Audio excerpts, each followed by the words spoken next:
Everyone, welcome back to the Digital Deep Dive Show with me, Reed Daly. Episode number 22. In this week's episode, we talk about global news, what's going on with our good friends from Human Pilot AI down in Atlanta, and where you can find me in real life and online at events around the country. But before we jump into the show, I want to remind you, one, that I cough in the entry, and no one wants to hear that. Two, this show is available on Apple Podcast, Spotify, LinkedIn, and YouTube. If you are newer to LinkedIn, you can subscribe to the show via the LinkedIn newsletter, and you can get all the goodness through LinkedIn as well as sent to your email. It's a fantastic way to get the show. I embed the Spotify link in the newsletter, so it doesn't really come up well on the email blast, but you can sort of see the area that it would be when you like a blank. And then if you're on Spotify or Apple Podcast, just subscribe to the show, and all the shows will be available in your app or website, however you access those, and you can subscribe to them and have it automatically downloaded. If you are on social media and you like Twitter and X, you can also check us out. We post a lot of content over on Instagram, starting to explore what X can offer now that Elon has taken over and they're starting to roll out some new features. But I think that's enough on the intro. Let's jump into the show. So from a global news standpoint, I've got a few stories to highlight, five, in fact. The first is that Google is introducing AI to search and buying. So Google is rolling out AI into more of what it does. The conversational experience workflow is designed to help you build better search campaigns through a chat-based experience. It combines your expertise with Google's AI. So all you need is a website and a URL, and obviously some credits or dollars to do some ad buying. And Google will actually help you optimize your search based on keywords, copy, and images. You can assume that this will only get better over time thanks to Bard and other Google AI tools that Google's been rolling out. What this really feels like is a fantastic tool set for the middle market and lower middle market who doesn't have a team behind them or a large team building their content strategy or content assets. And this will help you pick the right copy, the right content, tweak images based on users, and then hopefully down the road it will help you better align where you should be pushing your ads to, which just channels within the Google ecosystem. So excited to start to play around with this. Very interested to hear from my friends that are in the ad buying business and the creatives or ad creatives of how this stacks up to other solution providers, how that differs for web search versus YouTube Shorts versus Gmail, and what they're seeing, banner ads, etc. And it's going to get great for Google in terms of their abilities to service the mid-market, lower mid-market through AI. All right, next we're going to talk about Apple moving sideloading apps in Europe. So if you're less familiar with what sideloading means, Apple has long put a strong hold on their app store. So if you want to get a device on your iPhone, you need to go through the App Store, which means you have to go and register, pay a $99 fee to Apple to be a lister. Then they have to evaluate your app, and then you go through an approval process and then a promotion to their App Store. There's also sort of a brokerage fee for payments that come through that. And so what Europe is saying is that this is sort of a monopoly, and that there has to be an ability to have other marketplaces and other ways for app owners to get their apps on the iPhone. So Apple is going to allow third-party marketplaces. There will be some rules to the road there and approval process. So it's not just going to be the Wild Wild West. And the implications from a financial standpoint will be really around the payment processing and and how much percentage of revenue will go to Apple versus the app owner. I'm sure there will be some sort of cut or brokerage fee for the marketplace. And what this means for the US is I would have to imagine down the road, Apple will have the same playbook demanded of it in the US a few years later, similar to how Apple had to move from their, I think it was a Lightning bolt charger to USB-C because of Europe regulation. It's I'm back and forth on this. I think 30% VIG is a lot. I do think Apple's built a great ecosystem. They were the platform. I think they do a great job of protecting the consumer. And when I think about Apple and the App Store, the number one word I think about is trust. And so when you start to have these third-party marketplaces, does that trust go away? Obviously, Apple's going to have some stage gates and requirements, but as it expands, there's undoubtedly going to be less control. So it'll be interesting to see sort of the downstream implications from a risk, privacy, data standpoint, but also what this means from a monetization standpoint for third-party marketplaces, third-party app providers, and then the total valuation of Apple in the market. One of these things that, stories that hit my radar was the fact that Etsy is enhancing their user experience by trying to become the ultimate gifting destination. And I didn't pay much attention to Etsy until about a year ago. And it was actually my dad sending me some fun gnomes as sort of a joke for, I think, Easter. He's definitely sent them to me for Christmas and Valentine's Day. And I started to like these little gnomes that someone from Wisconsin or Oklahoma makes, and then I get them in my doorstep. And so I started to, check out what else Etsy can provide. It's all this sort of craft, local craftsmanship, and obviously you can get other things. But what they're trying to do is have you build profiles of loved ones and what they're into, what their interests are, and then help you, streamline the gifting process by trying to align really great creators with your loved ones, friends, family, etc. Interests. And I think this is such a smart thing. I think it will make discoverability a lot more interesting for folks that are using the Etsy platform. I think it will cause you to obviously give them more information about who you care about, who are your loved ones, who are your friends, who are you buying, and then what are their interests. And then I'm sure they're going to go market and sell, cross-sell to those people. But from my standpoint, it helps me become a better gift giver. I've got a brother who outshines me every year. And so I'm hoping this is going to be my secret weapon for enhancing my gift giving to folks in the future. Next up is talking about ClickUp, and they acquired a calendar app, HyperCal.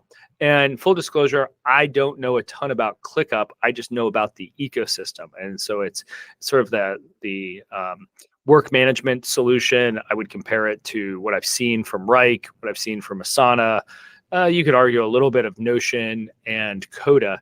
And, it's just giving, Tiber Global and A16Z back this. And, it's giving them greater capabilities in the calendar. And when I think about these work productivity tools, it's like, how do we get people to focus on common goals, track and trace it? And then how do we do a better job of integrating things and connecting things within the four walls of our company, both physically and digitally, and then connecting and integrating with other people? And I think that's the biggest challenge, right? Is when you try to do projects with other people, it's like you got to set the rules of the road, who has access, who doesn't. I actually think a lot of these solutions have done a much easier job of providing limited access compared to, Microsoft. And a lot of that is intentional, obviously, from a security standpoint. But excited to check out ClickUp. I started clicking around it last week, actually looking through some of their templates. And that's one of the things that I've liked about Coda, Notion, ClickUp is that they have templates for whatever function or business problem you're trying to solve. I don't think they're usually like the one-stop shop, but they get you going. It's very helpful. And one would assume that, they'll do a good job of integrating their templates to the calendars. And, when you're trying to do projects in a condensed time frame or getting a lot of players and actors together, it's just helpful to get those project plans, those initiatives up and running, and then get everyone aligned on schedules. The next one I want to talk about is the holiday post-mortem and proactive pricing strategies. So before I jump into the story, I want to give full disclosure that this podcast is my own ideas, thoughts, and opinions. However, this particular story is a feature on some thought leadership coming out of a company I work for, which is Cohen Resnick. I'm thrilled to showcase some fantastic thought leadership by way of a webinar by some folks that I work with, which is Jeff Wizik and Marissa Garcia, as well as Paul Altman of the Sage Group and Gary Rains, chief economist from Footwear Distributors and Retailers of America. So we've just wrapped up 2023 holiday spending. And really what this webinar was aimed at was thinking through kind of what are some of the macroeconomic factors, what is the data showing us, and how can organizations start to arm themselves up for various holiday seasons throughout 2024, and then the big holiday boom that sort of kicks off now in October, sometimes even September, but definitely November and December. And so, if you are interested, you're a retailer, even a B2B provider, I think you're going to find a lot of value in this. And I highly recommend you heading over to the Digital Deep Dive show on LinkedIn so you can get the link to watch the recapped webinar thanks to the team. All right, so moving from sort of national or global news, and I'm going to take a sip of delicious hot piping coffee. Let's talk about a company spotlight. So Human Pilot AI is run by co-founders Sean Wood and Sarah Woodward. I know Sean. I've got to know Sean over the last 2 years thanks to an organization, nonprofit that I'm involved with called Lewis Manning. And thankfully, I've been introduced to Sarah a number of times. And what I'm loving about what Human Pilot AI is all about is they're less focused on the technology and more focused about how they can use the technology to execute their assessments and outputs and activation, as well as how organizations can think about leveraging AI to run their business more effectively, to either impact, quicker time to market, basically top line initiatives or bottom line efficiencies. And so,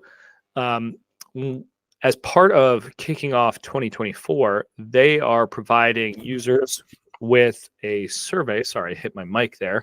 With a survey or a generative AI readiness assessment. And in their first assessment, they're offering more than just a scorecard. It delves into your company's existing processes, illuminating your organizational strength and identifying opportunities for enhancements. It takes 15 minutes to populate, maybe less.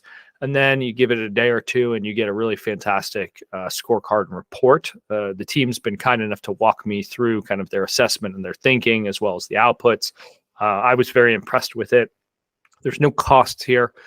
So if you go over to the newsletter, you can get to that link.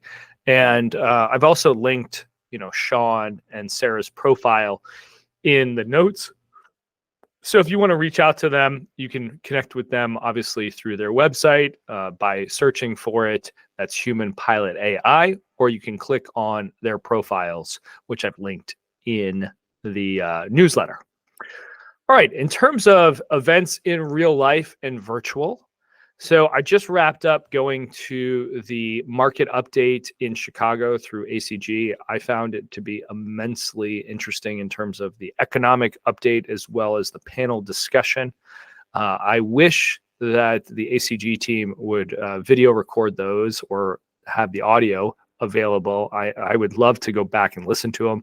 I was the random guy on the side of the room taking a lot of pictures, capturing notes, and I'm sure the presenters thought I was just on my phone, not paying attention. But it was great to, just see kind of how resilient the consumer has been and how likely there could be some changes in that in 2024.